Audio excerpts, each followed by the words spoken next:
Sí, hablaremos de amores prohibidos y casamientos en Gretna Green. ¿Qué es Gretna Green? Dirá usted, ya veremos. Por empezar, ubiquémonos a mediados del siglo XVIII en Inglaterra. En esa época y en ese lugar, los padres de las muchachas nobles tenían una gran preocupación. Existían y estaban muy difundidos los matrimonios de marinos.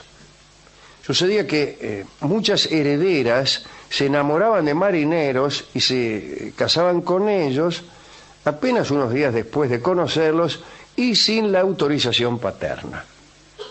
Bueno, y la mina, hija de una familia noble, conoció a un marinero, le vio cómo son los marineros, que tienen una capacidad de seducción que ya es clásica en la literatura y en la realidad. Entonces las chicas veían a un marinero, se enamoraban, se casaban, total no necesitaban autorización, y chao, después el tipo se iba de viaje de nuevo, y quien te quitaba lo bailado, por no decir otra cosa. Esos casamientos eran facilitados por unos sacerdotes de mala reputación, y las uniones, por mala que fuera la reputación del sacerdote, eran indisolubles. Así que los marineros y más tarde cualquier hombre interesado conducían a sus enamoradas a las discretas capillas de esos clérigos y allí se efectuaba la ceremonia. Y después venía la fuga, se fugaban, se iban a otra parte. Cuenta Paul Johnson que las colonias ofrecían buenas oportunidades para esas escapadas. Cientos de marinos con sus damas nobles terminaron en África del Sur o en Australia. Claro, ¿qué preocupación hay, pensará usted, en esta época donde cualquiera se casa con cualquiera o no se casa? Pero en aquel tiempo era un asunto. En 1753 los miembros del Parlamento decidieron hacer algo para evitar esos casamientos. Se aprobó una regla pensada por Lord Henwick. Esta regla ordenaba lo siguiente, atención. Aquellos que querían casarse en Inglaterra, para poder hacerlo debían publicar las amonestaciones durante los 3 domingos precedentes a la fecha del matrimonio. Esta publicación, que la clavaban en la puerta de la iglesia, ¿no?, impedía las uniones secretas. La divulgación del futuro matrimonio permitía a los padres dar o no dar el consentimiento. Además, con ese recurso, la nobleza cerraba herméticamente sus filas a todos los no privilegiados que publicaban su intención de casarse con alguien de una clase superior a la suya. Aquella obligación impuesta por el Parlamento tuvo su defecto. No era válida en Escocia. Y las consecuencias fueron muy curiosas. Las parejas de amantes, sobre quienes pesaba la prohibición paterna o social de casarse, podían hacer una fugaz escapada a un lugar llamado Gretna Green, un pueblo escocés cercano a la frontera inglesa. Y allí se organizó durante 2 siglos un intenso tráfico matrimonial. Gretna Green se convirtió en un lugar escandaloso. Durante los primeros años de su existencia, solo las personas adineradas podían permitirse la celebración de matrimonios en aquel sitio, porque era muy oneroso. Para que el hombre pudiera llevar hasta allí a su dama, era preciso disponer, por empezar, de numerosos relevos en el camino, ofrecer propinas a los palafreneros, en fin, había un montón de peajes que pagar. Contaré algo que sucedió para ejemplificar estas dificultades. Lord Westmoreland, un noble venido a menos, enamoró a la hija del banquero Shield, y los dos se fugaron a Gretna en 1782. El Lord y la heredera del banquero partieron en un coche de 4 caballos e hicieron uso de una cadena de relevos sabiamente organizada. Es que necesitaban dejar atrás al padre de la muchacha, el banquero Shield, que enterado de la fuga decidió salir a buscarlo. El pibe Shield.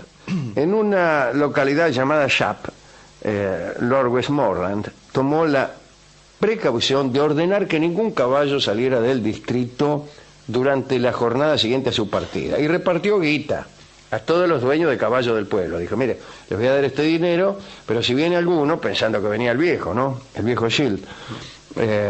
No me le alquilen caballo. No me le alquilen caballo. Pero cuando llegó Shield, repartió más guita todavía y pudo continuar la persecución. Todo terminó cuando ya a punto de llegar a la frontera, Lord Westmoreland acertó, le encajó un balazo a uno de los animales del viejo Shield y el carruaje del banquero volcó. Entonces los enamorados pudieron finalmente casarse en Gretna Green. La ceremonia en aquel lugar era bastante extraña. Los sacerdotes más famosos fueron John Paisley y Robert Elliot, así se llamaban los sacerdotes. Paisley, según cuenta Johnson, era un hombre obeso de unos 70 años, que además de unos 70 años en cierto momento de su vida, ¿no? Además de clérigo, era vendedor de tabaco, borracho y miserable. Eso es lo que ponía en su tarjeta. Clérigo, vendedor de tabaco, borracho y miserable. Aquellos sacerdotes de Gretna cobraban por sus servicios y lo hacían según las indicaciones de los cocheros que les traían a las parejas, ¿no? Según la apariencia de los enamorados o lo que hubieran conversado en el coche, aconsejaban a Paisley y a Elliot el precio que debían cobrar por la boda. Resuelto este aspecto, la ceremonia se cumplía mediante la lectura del servicio de la Iglesia de Inglaterra en presencia de 2 testigos, que también había que garparlos, porque la mayoría de los pobladores de Gretna tenían ese laburo. Eran testigos de boda. Laburaban de testigos de boda. Bien. Paisley y Elliot disponían de una cámara nupcial, una pieza, ¿no?, para uso de los recién casados. Los contrayentes, que en la mayor parte de los casos temían una persecución, acostumbraban después de la ceremonia a ir a esa habitación muy apurados para que la consumación impidiera posibles anulaciones. Así que se casaban e inmediatamente se metían ahí en la piecita que les alquilaban para consumar el matrimonio, y una vez realizado este hecho, pues ya no lo podían anular.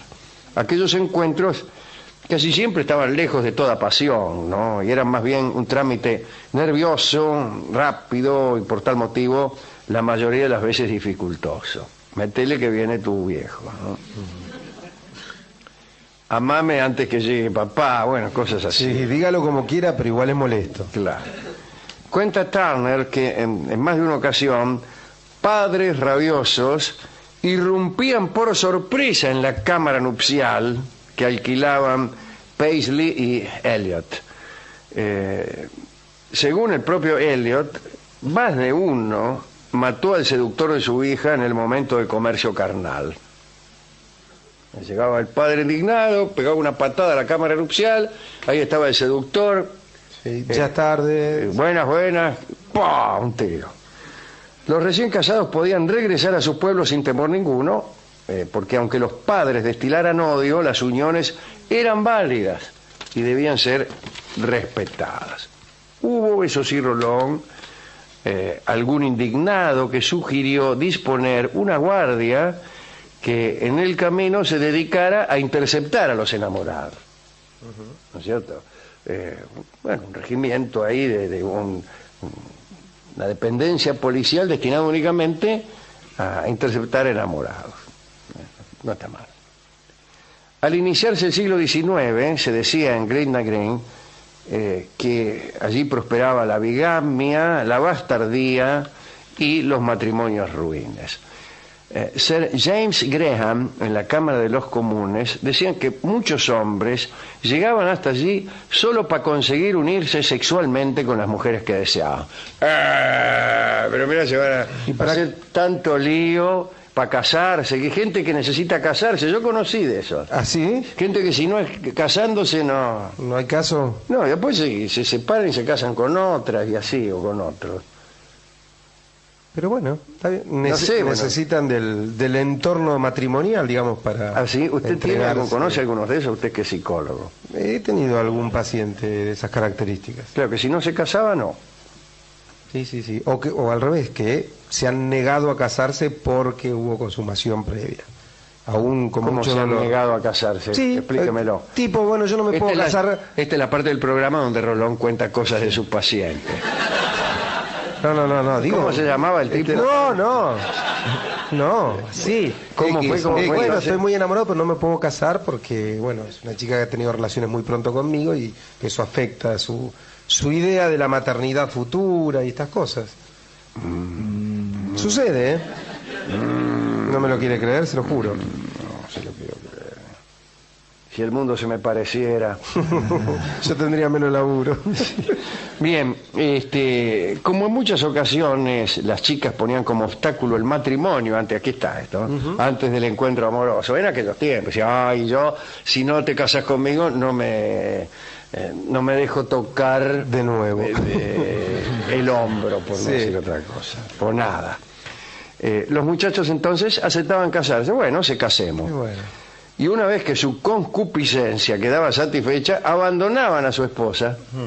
Así que, mire, qué gente, ¿eh?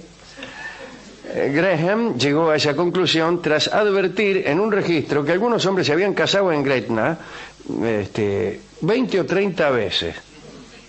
Ah, acá me está gustando un poco más. Bueno, finalmente sucedió que las costumbres matrimoniales se relajaron en Inglaterra y en todo el mundo, ¿no? Y entonces el brillo de Gretna se fue apagando.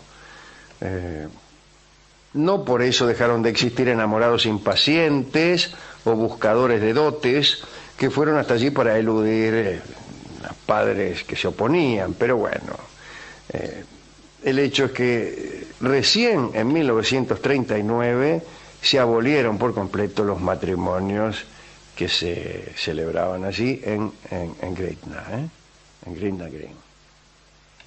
Qué historia, ¿no? Qué historia que tiene que ver con unas dificultades que hoy en día nos resultan absolutamente extrañas.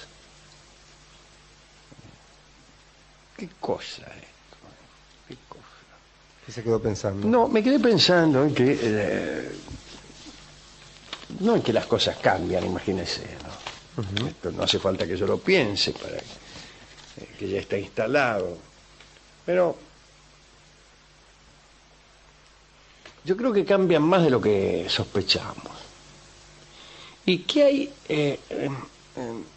en nuestra organización? Algo que se resiste, que se niega a admitir ciertos cambios, no en este caso, y que nos empuja hacia la repetición. Estaba pensando en algo que estaba leyendo hace poco acerca de las utopías.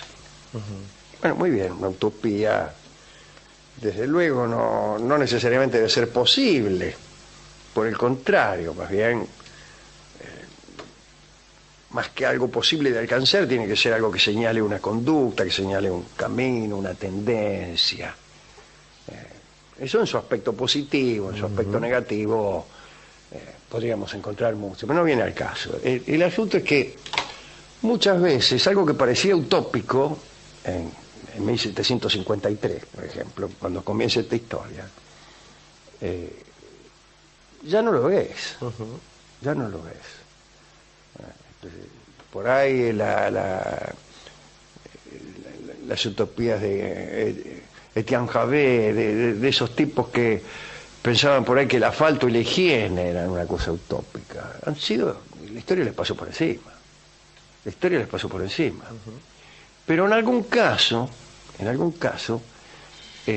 la historia pasó por encima y todavía no nos dimos cuenta que le pasó por encima. Y estamos marchando detrás de cosas que quedaron atrás. Y nos resistimos porque estamos enamorados de lo que llamamos utopía. Lo que hay que hacer es cambiar de utopía. Lisa y llanamente. Cambiar. Hay bifurcaciones en la historia, momentos en que lo que parecía dominado y predecible, otra vez lo que hablábamos ayer acerca del azar y del determinismo y del indeterminismo, es decir, lo que parecía una serie causal es interrumpido muchas veces por algunas cuestiones azarosas, por algunos cataclismos, por algunas catástrofes, por algunas revoluciones. Y entonces hay que reacomodarse. Hay que hacer un proceso de readaptación al entorno. Y lo primero que hay que hacer es cambiar de utopía. Lo primero que hay que hacer.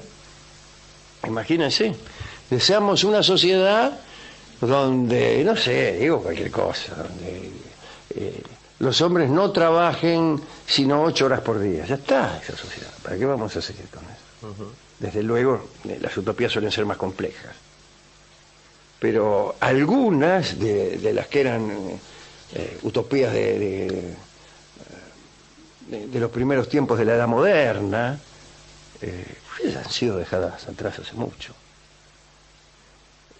Digo porque me hizo acordar este asunto, que lo leíamos y decía, pero ¿por qué se hace problema a esta gente? ¿Cómo se va a hacer problema a uno? Porque el padre de su novia no quiere que la tipa ande conmigo. ¿Cómo se va a ir uno hasta Escocia nada más que para tener una noche de placer con una mina? ¿No? Parece una demasía. Bueno, lo que pasa es que todo eso ha sido superado, ha sido dejado atrás. Y las tribulaciones de un joven que raptaba a la hija de un banquero para llevársela a Escocia nos resultan absolutamente inentendibles. Y en todo caso lo leemos con el halago o el placer de leer una extravagancia. Pero nunca podemos sentir el otro placer, que es el de identificarnos con lo que está sucediendo aquí. ¿Qué nos importa? ¿Cierto? O sí, no sé, que si por ahí los padres de sus novias siempre le dan contra. No ha sido mi caso. Usted, digo ya en otro orden de cosas, sí, ¿no? Aceptado. ¿Cómo se ha llevado con los padres de sus novias? ¿Bien o mal? Muy bien. Mejor que con mis novias. ¿Ah, sí? Sí. Sí, yo en general tengo con los padres de mis novias una actitud paternal.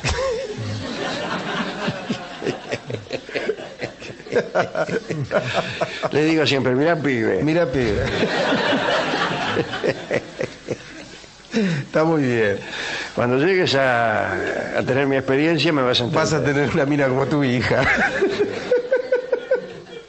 Pero usted no le dice cosas tales como su hija, mire, su hija, vestida no vale gran cosa. No, ¿cómo le voy a decir esas cosas? Vestida no decía nada, pero...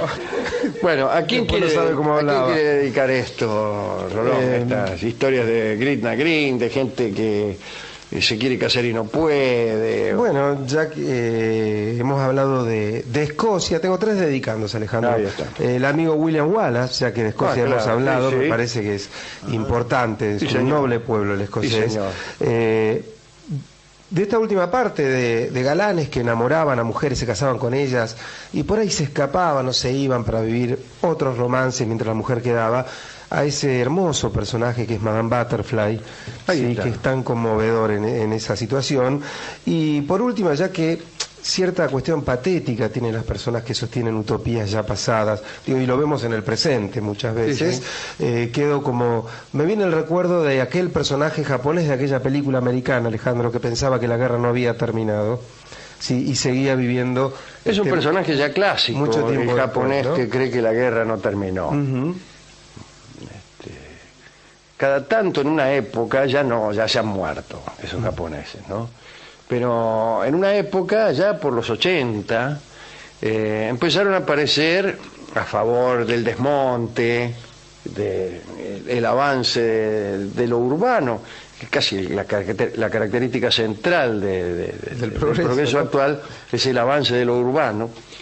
Bueno, a favor de esto, más tarde o más temprano, los japoneses escondidos entre los yuyos aparecían, porque el matayuyo produce eso, la aparición de japoneses.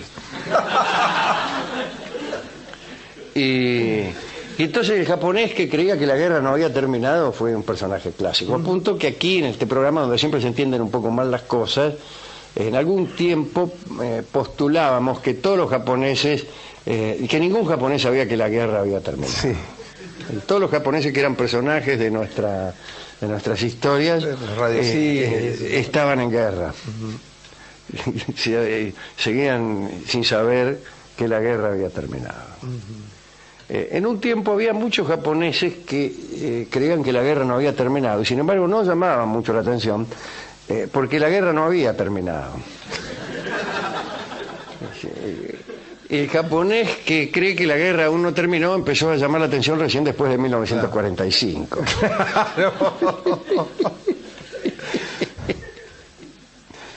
Pero bueno, tan difícil y tan patético es, Alejandro, metiéndonos en las lides emocionales. Aquellos que han perdido una utopía y no se han dado cuenta, ¿no? Ah, sí, claro. Digamos, esos claro. que están en relaciones donde hace tiempo que ya se ha Claro, bueno, el terminado. amor a veces tiene algo de utopía también. Uno Sí, mucho. disfraza de utopía a alguna dama, la convierte ya más que en un deseo, en una forma de instaurar normas y en una ética y en una estética que uno se empeña a profesar. Eso no siempre está bien. Y a veces uno dejó atrás eso y sigue marchando detrás de un tren que ha ido para el otro lado. Sí, sí, sí. Y ha tomado el Y desvío. uno siguió viaje. Sí, sí, sí. Está mal eso, está mal eso. Tiene razón. Es una analogía interesante, ¿eh? Primero, cómo algunas damas se convierten en utopías, con lo cual ya aparece el horizonte en una esfera, ¿no? Ser horizonte en una esfera siempre es malo, ¿no? No se llega nunca. Pero por ahí incluso ya han quedado atrás desde otras vistas desde otras colinas y uno no se dio cuenta, no se dio cuenta. Las pasó y no se dio cuenta. Bueno, discúlpeme todo esto, pero necesitaba decírselo. No, está muy bien, está muy bien. Y dígame, ¿con qué va a mueblar esta charla? Musicalmente hablando. Claro, con una canción que está inspirada en una frase que solían decirle los marineros o los seductores de aquella época a las damas que querían llevarse a Grinda Green para casarse con ellas. ¿Qué le decían? decían cachaviaje. Y cachaviaje es un hermoso tango que es una propuesta de casamiento. Yo los invito a escucharlo con detenimiento. Es una propuesta de casamiento interesante que yo hago mía. Esta es una propuesta de casamiento que le hago así. Carta abierta a quien oyere. Cachá viaje, canta Jorge Vidal.